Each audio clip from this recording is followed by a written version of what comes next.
you guys manage to get some seller credits, we can still do 3-2-1 buy downs, 2-1 buy downs. Buy downs, essentially it's a temporary buy down. We use seller credits to have the buyer make payments on a 3% or a 2% interest lower for the first few years. Hi, my name is Juan Carlos Baltazar. I'm a loan advisor with Homeseed. Right, so if it's a 3-2-1 buy down, they're gonna make mortgage payments on a 3% interest rate lower than the original note rate for the first year. Then they're gonna make payments on a 2% lower interest rate than the original note rate for the second year, so on and so forth to the third year. And at the end of the third year, then they would go back to their original note rate. We start out with a 7% interest rate. Well, if we do a 3-2-1 buy down, they're making payments on a 4% interest rate for the first year. And then if they don't refinance in the first year, they go on to the second. That's just going to go up to 5% for the second year, 6%, and then 7% at the end of the third year. Right? I don't know if everybody's program works this way, but ours does work this way. So essentially what we're doing is we're applying seller credits towards future interest that should have been paid, right? And I've gotten this question. They're like, well, what happens if I end up refinancing, within a year as expected?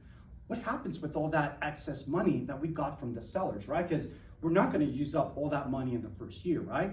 Well, it gets really good. We're going to use that excess money to help cover the cost of the refinance when they refinance.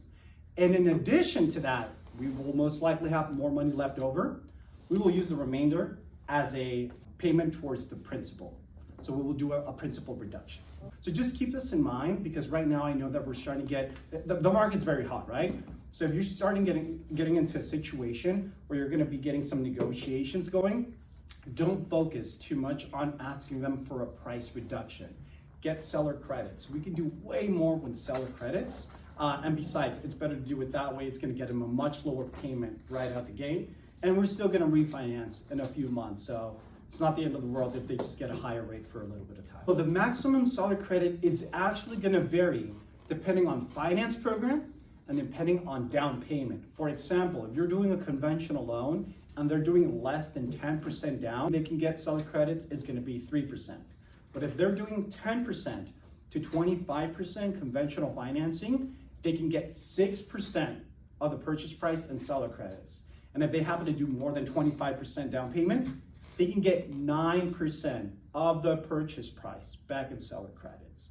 So pretty substantial. With FHA, it's gonna be a little bit different. With FHA, they can get a maximum of 6% back in seller credits, regardless of the down payment. So lots of flexibility and lots of options.